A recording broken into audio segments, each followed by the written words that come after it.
분당 만나교회를 다니시는 김병삼 목사님이 예전에 국민일보 칼럼에 이런 글을 썼습니다.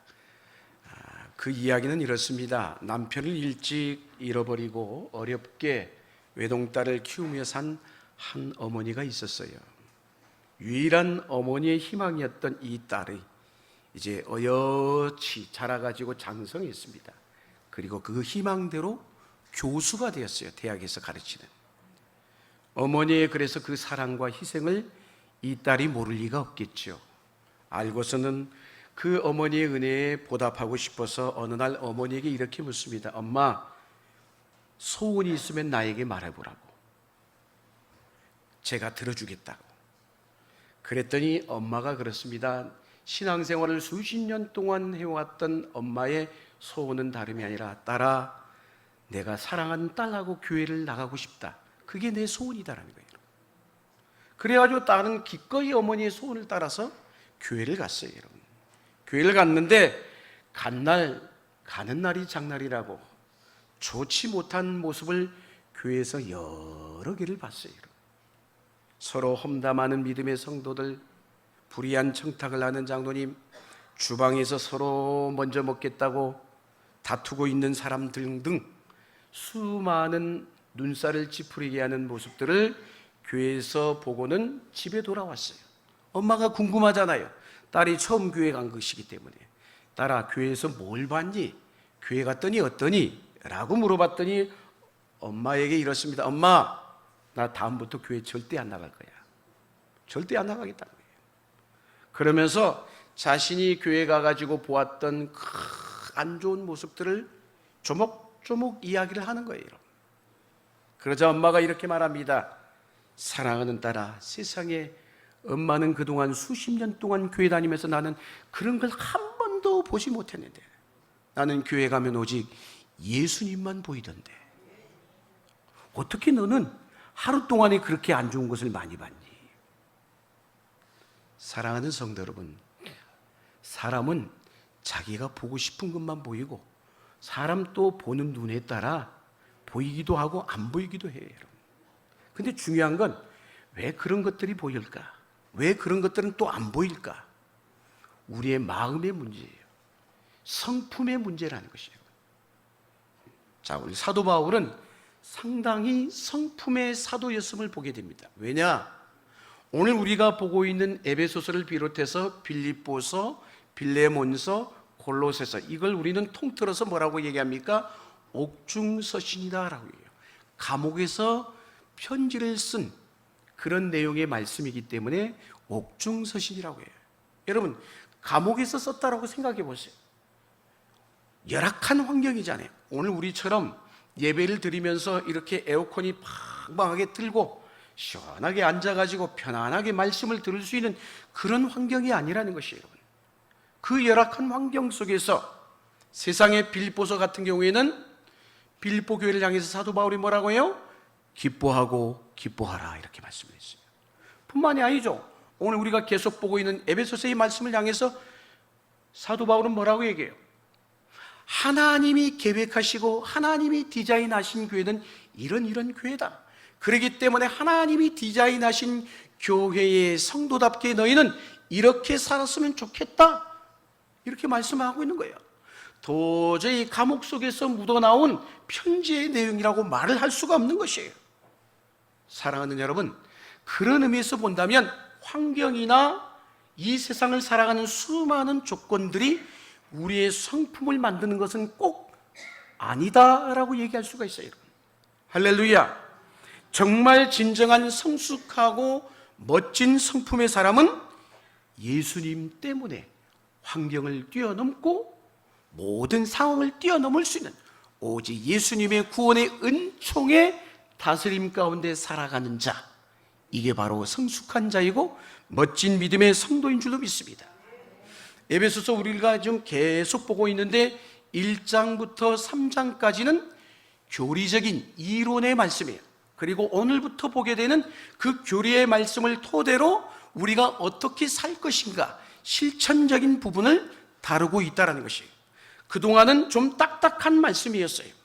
그런데 이제부터는 조금 딱딱함을 벗어나서 우리가 좀 어떻게 하면 좀 말씀대로 살 것인가, 생활의 속에서, 삶 속에서 말씀을 적용하는 축복된 은혜의 시간이 되기를 주의 이름으로 간절히 축원합니다. 자, 그래서 오늘 말씀의 시작을 그러므로라는 단어로부터 시작이 돼요. 무슨 얘기일까요? 지금까지 교회에 대해서, 교회의 핵심 가치가 무엇인지, 교회를 다니는 믿음의 성도가 어떻게 살아야 되는지, 그걸 이야기하면서 뭐라는 거예요? 그러면 교회 안에서 예수 그리스도를 구주로 영접한 믿음의 성도들이 어떻게 살아야 될까? 그러므로 이 접속사의 이야기인 것이에요. 그러면 오늘 성경은 그 첫 번째로 뭐라고 있어요? 부르심에 합당한 삶을 살라라고 있어요. 부르심에 합당한 삶. 우리는 누구로부터 부름을 받았어요? 하나님으로부터 부름받은 믿음의 성도인 줄로 믿습니다. 그 믿음의 성도로 부름받은 성도의 삶에 있어서 가장 핵심 중에 핵심이 뭐냐? 따라하겠습니다. 하나됨임. 하나됨을 이야기하고 있는 것입니다. 할렐루야. 그래서 사도 바울은 이미 앞서 보았던 에베소서 1장 10절에 이렇게 말씀을 하고 있어요. 같이 한번 읽겠습니다. 에베소서 1장 10절 시작.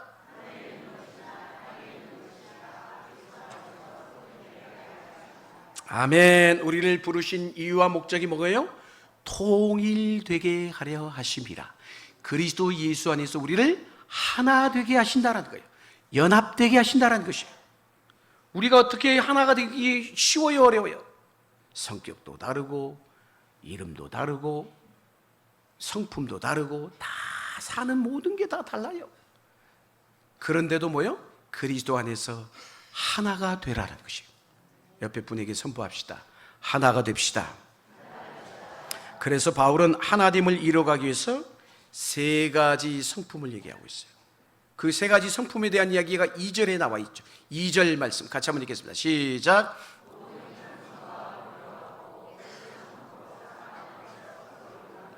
아멘. 그래서 그 세 가지 성품 가운데 첫 번째가 뭐예요? 따라합시다. 겸손. 예전에 아마 이런 얘기를 했어요. 했어도 또 하는 거예요, 제가. 충청도에 이발소에서 있었던 얘기예요, 여러분. 어느 외국인이 충청도에 갔다가 이발을 하고 싶어서 이발소를 들렸대요. 그 이발소에 들어갔는데 충청도 이발사가 충청도 사투리로 와시우? 환영 인사를 한 거예요. 그래서 외국인 입장에서 와시우? 굉장히 영어를 알고 있구나, 잘 알고 있구나. What see you? 뭘 보고 있니? 마침 딱 앉았는데 거울을 보고 있었단 말입니다. 그러니까 야, 영어를 잘하니까 나도 영어로 답을 해야지 당연히. 미러 한 거예요. 거울을 미러라고 하거든요, 영어로. 그랬더니 그냥 순식간에 이 외국인의 머리를 다 삭발해 버렸어요. 사랑하는 여러분, 우리가 모르는데도 불구하고 아는 척하는 경우가 있어요. 그래가지고 낭패를 당하는 경험이 있잖아요, 여러분. 모르면 모른다고 해야죠. 근데도 우리는 은근히 자존심이 있어가지고 모른데도 알고 있다라고 생각한다는 거예요. 그렇게 얘기를 하는 거예요, 여러분. 즉 모르는 것을 인정하고 싶은 게 아니에요, 여러분.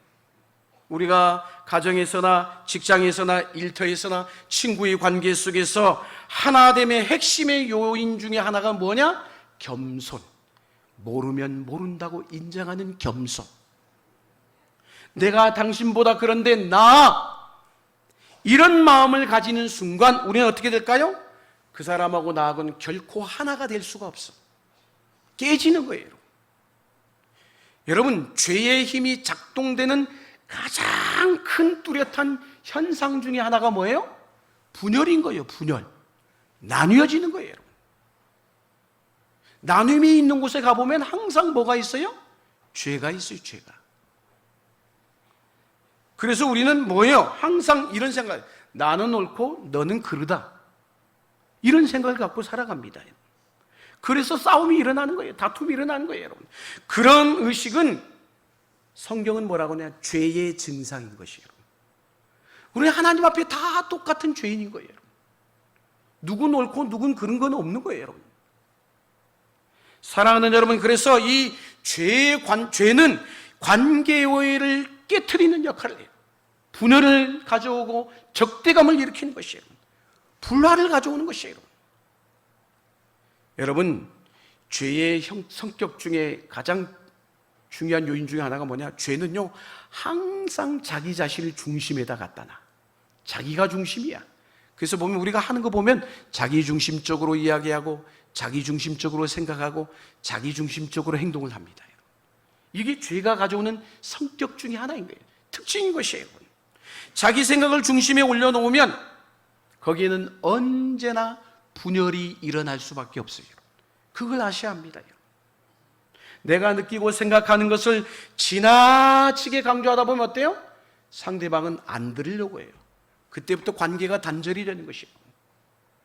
공동체 안에서 자꾸 나를 드러내고 싶고 내 존재감을 과시하고 싶은 이 욕망의 싸움에서 이겨내야 되는 것이에요. 할렐루야! 자기 주장이 너무 강한 분들이 계셔. 결코 거기에는 하나됨의 역사는 이룰 수가 없어요, 여러분. 공동체의 하나됨의 어려운 이유는 뭐냐? 겸손이 없기 때문인 것이에요. 겸손이라는 게 쉽지 않죠. 우리는 그래서 겸손이 무엇인지 안다라고 얘기해요. 그렇게 또 생각해요. 겸손해야 돼. 그렇지, 겸손해야지. 말은 잘하고 생각도 잘하고 우리는 그렇게 이야기도 하지만은 정작 알고 보면 그 사람은 겸손에 대해서 정확히 알고 있지 못해요. 겸손을 하려면 우리는 예수 그리스도의 십자가를 만나야 되는 것이에요. 그 십자가를 내 삶의 인생에 통과해야 이게 진정한 겸손이구나. 예수님의 십자가가 보여주는 게 뭐예요? 겸손인 것이에요. 그걸 아셔야 됩니다, 여러분. 그래서 겸손이란 결코 간단한 게 아니에요, 여러분. 바울은 늘 그럼에도 불구하고 뭐예요? 다메섹 도상에서 예수 그리스도를 만나고 난 이후에 그는 자신의 자존심과 자신의 모든 자랑을 다 내려놨어요. 히브리인 중에 히브리인이요, 베냐민 지파요, 가말리엘의 문화생 중에 한 사람이요, 로마 시민권을 가지고 있어. 이 모든 것 다 내려놓았다는 것이요. 그래서 서신서를 읽다 보면 사도 바울의 그 겸손의 모습을 우리가 읽을 수가 있어요. 자신을 뭐라고 얘기합니까? 종이다라고 얘기해요. 자신을 또 뭐라고 얘기합니까? 배설물과 같이 여긴다라고 했어요. 왜 그랬을까요? 자신을 깊이 들여다볼 수 있었기 때문인 것입니다. 사랑하는 성도 여러분, 우리가 주님의 나라에 갈 때까지 해야 되는 훈련 중에 하나가 뭐냐? 나 자신을 날마다 깊이 들여다보는 연습을 해야 돼. 그런데 우리는 거꾸로 해. 남을 들여다보기를 좋아해. 거기는 결코 하나됨의 역사가 있을래야 있을 수가 없어요, 여러분. 나를 바라보는 훈련을 해야 돼요. 부단히 나를 보는 연습을 해야 돼요. 사랑하는 여러분, 다른 사람을 존중히 그럴 때 여겨줄 수가 있는 것이에요. 겸손함의 이 성품을 훈련하시므로 오늘 우리 교회가 그리스도 안에서 하나됨의 역사를 이루어가는 기쁨이 있기를 주의 이름으로 축복합니다. 두 번째, 오늘 성품이 뭘까요? 따라합시다. 온유함. 무엇이라고요? 온유함에 대해 얘기했어요. 우리가 잘 아는 책이죠. 스티븐 코비의 성공하는 사람들의 7가지 습관에 나오는 이야기예요. 이런 이야기입니다. 저자의 이야기예요. 뉴욕 지하철에서 어느 주일날 아침 작은 자신의 생각의 전환을 경험한 이야기를 써놓고 있어요. 이야기는 이렇게 시작이 됩니다. 지하철을 탔어요. 탔는데 사람들이 아침이니까 얼마나 다 피곤도 하고 출근도 하고 어떤 사람은 주일날 예배하러 가기도 하고 이른 시간이기 때문에 조용히 앉아서 어떤 사람은 신문을 읽고 어떤 사람은 눈을 붙이고 있고 깊은 묵상에 잠겨 있거나 전체적으로 조용하고 평화스러운 그런 전철 안의 상황이었어요. 그런데 중간쯤 가서 한 다음 정거장에 머물자 어떤 한 아빠 된 사람하고 애들이 우르르 타요. 그런데 이 아이들이 들어오자마자 전철 안의 분위기가 완전히 바뀌어버렸어요. 제멋대로요. 막 왔다 갔다 왔다. 정신이 없고 막 시끌벅적해가지고 막 분위기가 금세 바뀌어버린 거예요, 여러분. 아이들과 함께 그런데 탑승한 아버지 같은 이 사람은 가만히 있는 거예요. 눈을 감고. 이 상황에 대해서 전혀 신경을 안 쓰고 있었어요. 아이들이 계속 앞뒤로 왔다 갔다 합니다. 큰 소리로 말합니다. 막 자기 물건을 내팽개치고, 심지어는 어떤 사람이 읽고 있는 신문지까지 쥐어뜯는 이런 상황까지 벌어졌어요. 매우 소란스러운 분위기였어요.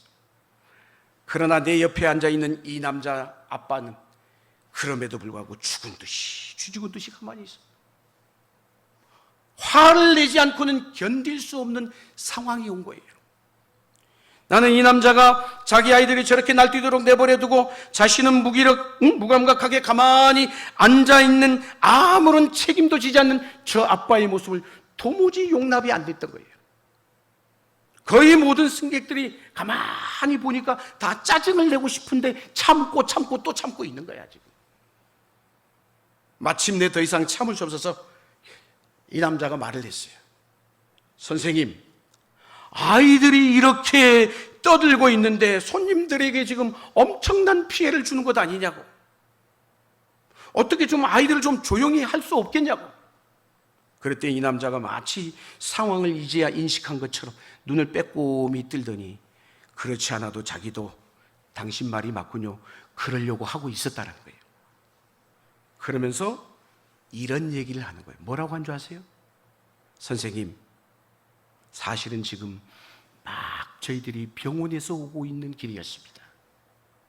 1시간 전에 저 아이들의 엄마가 하늘나라로 갔어요. 저는 앞이 캄캄해서 앞으로 뭘 어떻게 해야 될지 모르겠어요. 우리 아이들도 철없는 것 같지만 아무것도 몰라서 지금 막막해서 지금 그런 상황이라는 거예요. 여러분, 이 순간에 그 작가의 마음이 어땠을지 상상이 가십니까? 공감이 가실 거예요. 그 상황 가운데 생각이 완전히 바뀐 거예요. 패러다임이 전환이 온 거예요. 갑자기 상황을 다르게 보기 시작했고, 상황을 다르게 보았기 때문에 다르게 생각하게 되었고, 다르게 느꼈기 때문에 다르게 행동하기 시작했어요. 금세 짜증은 사라졌고, 화가 났던 자신의 행동과 태도를 어떻게 이걸 다스려야 될까 걱정할 필요도 없었어요. 자신의 마음은 온통 저 아이와 저 사람의 그 무거운 고통으로 꽉 채워져 있었어요. 그렇습니다. 뛰노는 아이들은 바뀐 게 없어요. 여전히 뛰놀고 있어요. 그런데 그 아이들을 바라보는 눈이 바뀐 거예요. 다시 말하면 이유를 알게 된 것이죠. 사연을 알게 된 거예요, 여러분. 한마디로 이게 의식의 전환인 것이에요. 생각의 전환인 것이에요, 여러분. 사랑하는 여러분, 우리들이요, 바뀌지 않으면 주님의 말씀을 이해하지 못합니다. 성경을 읽다 보면 도무지 이해 안 되는 이야기 투성이잖아요, 여러분. 똑같은 거예요. 오늘도 다음 주도 여전히 이 강단에서 주의 말씀이 선포되어지지만, 내 귀를 즐겁게 하는 말씀으로 끝나버린다면 주님의 말씀을 이해하는 게 아니에요, 여러분. 내 생각이, 내 마음이 바뀌어야 돼요. 할렐루야.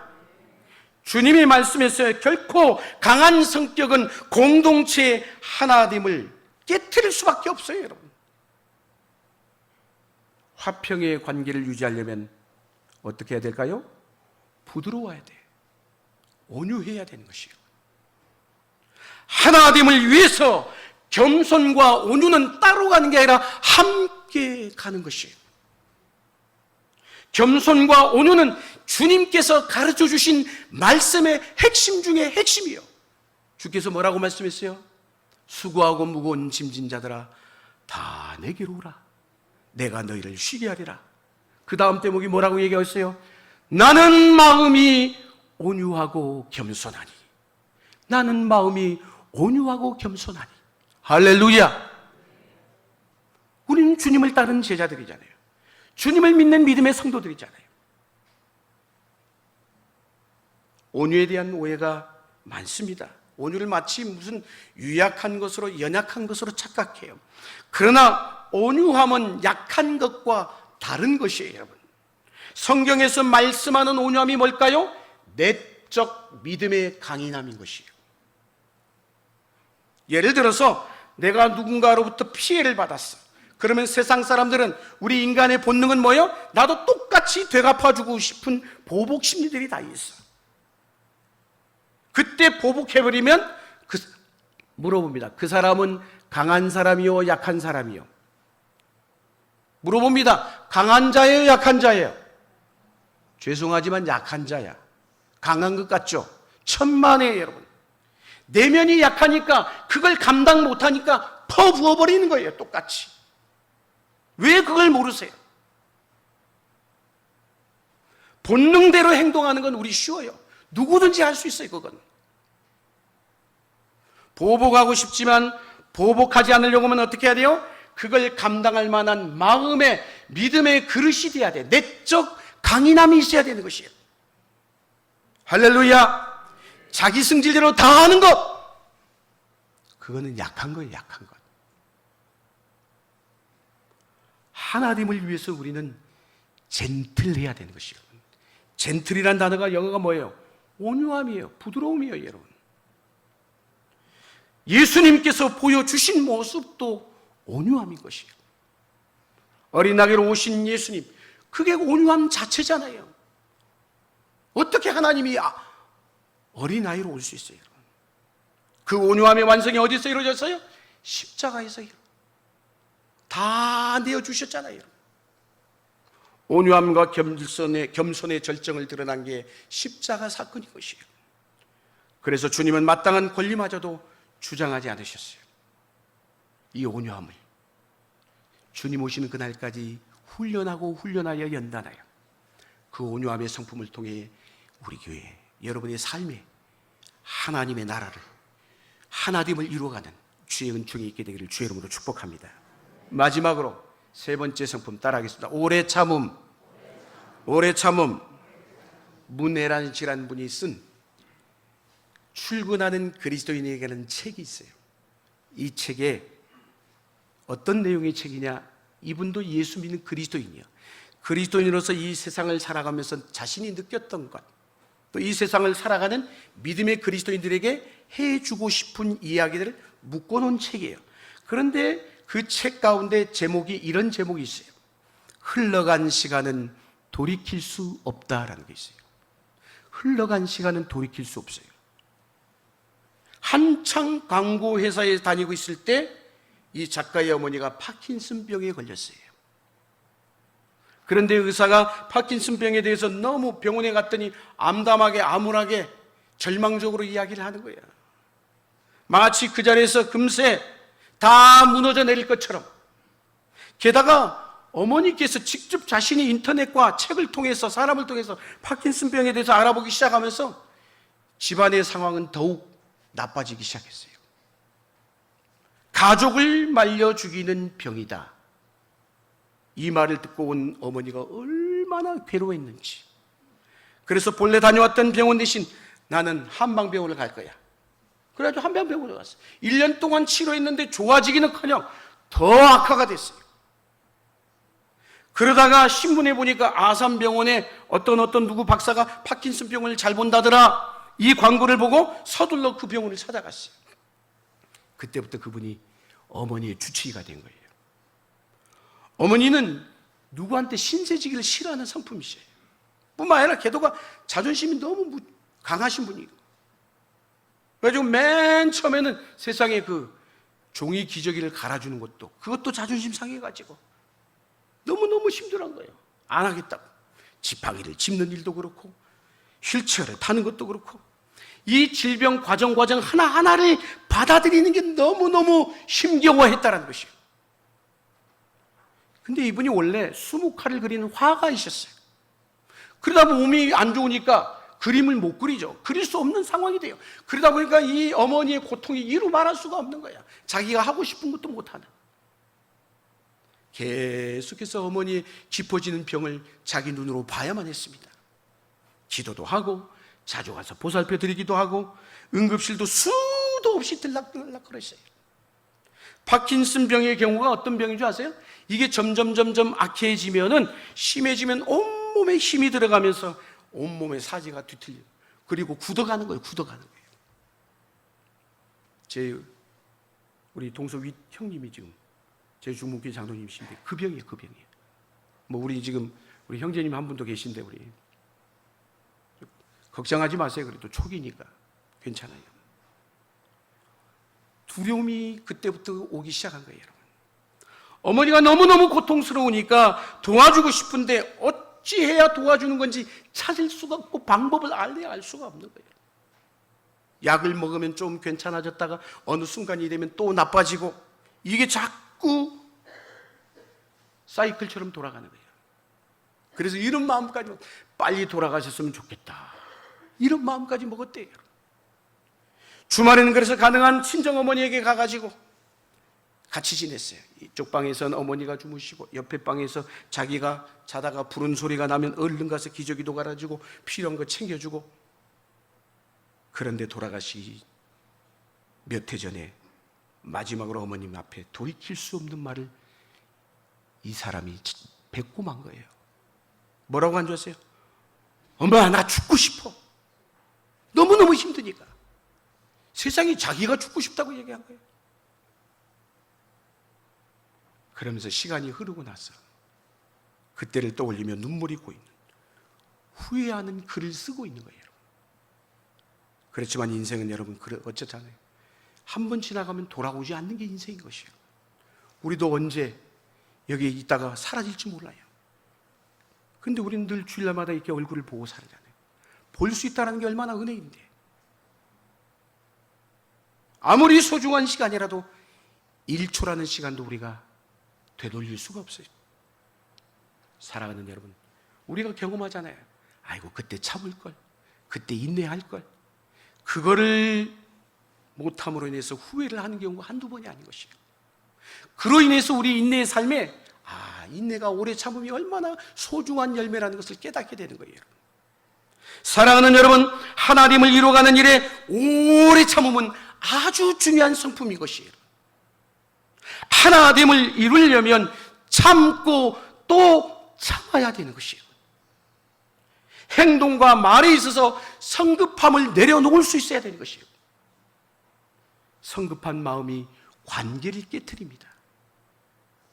빠른 결론을 내리시면 안 돼요. 말을 급하게 하지 말라는 거예요, 여러분. 생각해보고 또 생각해보고 이 말을 해야 될까 말아야 될까. 약한 사람이 있으면 품고 기다려줄 수 있어야 돼.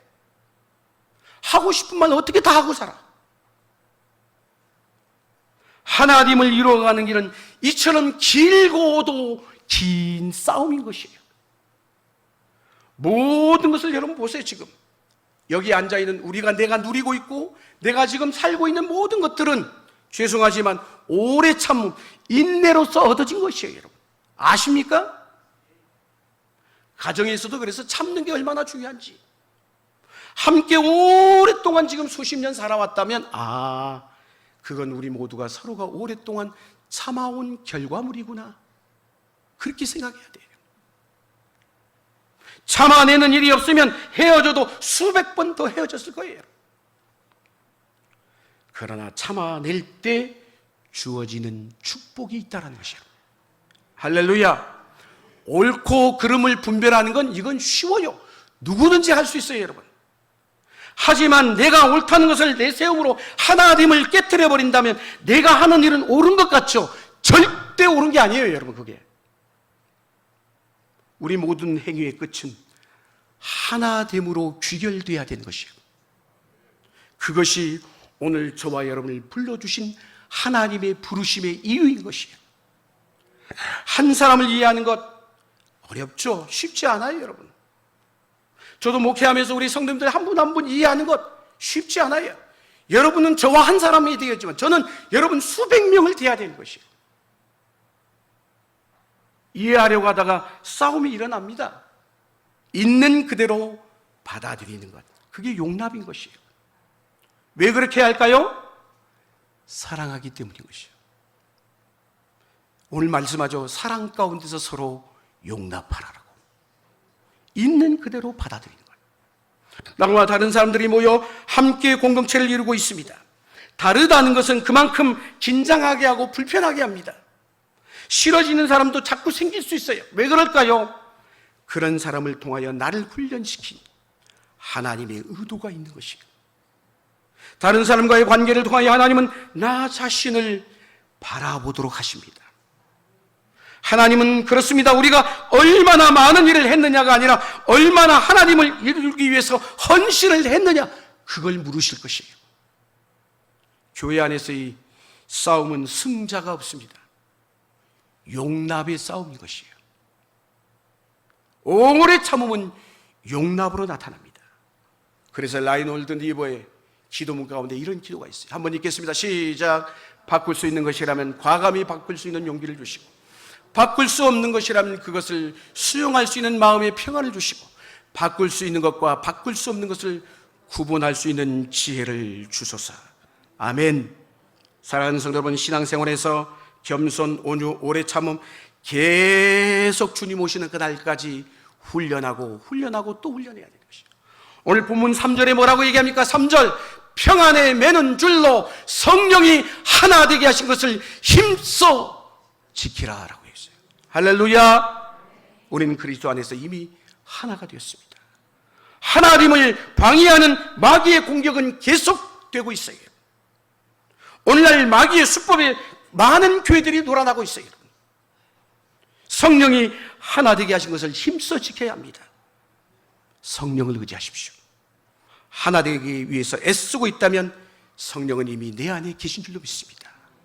이 일을 이루어 우리 교회가 화평함 가운데 더 부흥하고 더 하나님의 뜻을 이루어가는 복된 재단이 될 수 있기를 주의 이름으로 간절히 축원합니다.